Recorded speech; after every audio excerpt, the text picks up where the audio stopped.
Most people watched Dark Matter and saw a sci-fi thriller about a man trying to get home. They saw a kidnapping, a multiversal chase, and a desperate father fighting to reclaim his life.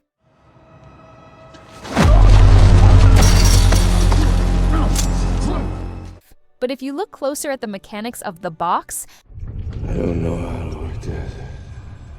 The box. It makes so much sense. and the specific way Jason B treats his stolen family, you realize this isn't a story about a man who lost everything. It's a story about a man who realized he was the villain of his own life. You don't want you did this to me.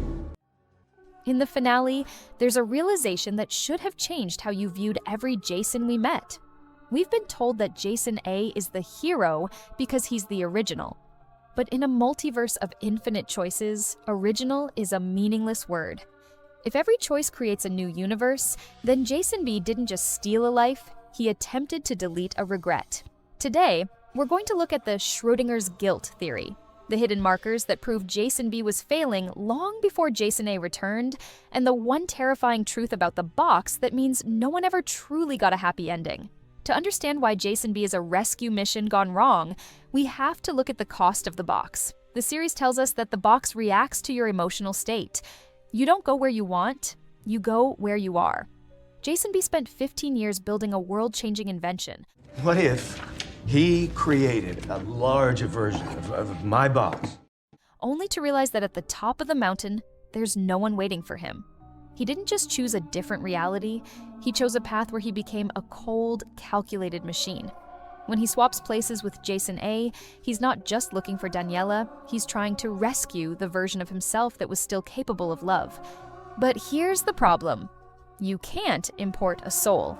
The entropy of choice means that by the time Jason B arrives in the good life, he has already become the thing that will destroy it. This brings us to the most terrifying part of the series, the Jason overload. In the final episodes, the world is flooded with Jasons. Every decision Jason A made in the box created a new version of him, all with the same claim to the throne. But look at the visual cues. Notice how the Jasons start to differentiate by their trauma. One is scarred, one is vengeful, one is broken. This isn't just a plot twist, it's a philosophical execution. The show is telling us that home is a moving target. If 50 men have the exact same memories of Daniela and Charlie, then Daniela's husband isn't a person anymore. He's a statistic. Jason A's victory in the finale isn't about being the right Jason. It's about being the Jason that Daniela chose to believe in. It's a consensus reality, not a factual one. Look at the mirror worlds. Why did Jason A keep landing in nightmares? Because deep down, he believed he deserved to be punished for losing his family. The box isn't a door, it's a mirror. Jason B landed in the perfect life immediately because his arrogance convinced him he belonged there. Jason A struggled because his guilt convinced him he was a failure. The rescue mission failed the moment the box was built. The series argues that the moment you look for another life, you've already forfeited the one you have, the true. Jason isn't the one who stayed or the one who left. It's the version of us that stops asking what if. Amidst all the Jasons fighting for a life they think they own, we have to talk about Amanda Lucas. If Jason B represents greed, right. When our training is done, I'll pay you $1 million for every amp you send me off with.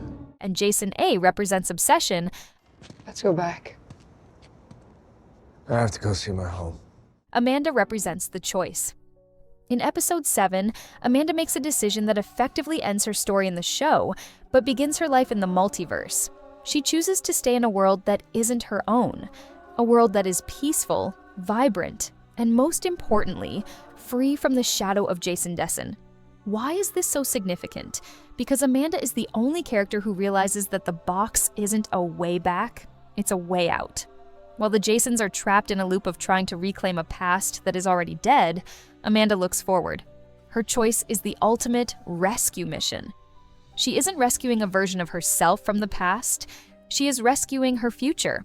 By letting go of Jason A, she breaks the gravitational pull of his trauma. In a series called Dark Matter, Amanda is the only one who actually finds the light, by realizing that home isn't a coordinate in space-time, it's a state of mind where you finally stop running. In the end, the Dessens leaving their world isn't a happy ending. It's an admission of defeat. They are becoming refugees of their own choices. They are heading into the infinite, hoping to find a world where they aren't being hunted by the ghosts of who they could have been. But in a multiverse of infinite Jasons, how long until the next one finds them? What do you think?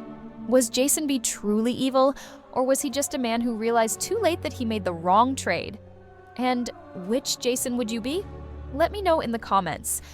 And remember, be careful what you imagine, because somewhere it's already happening.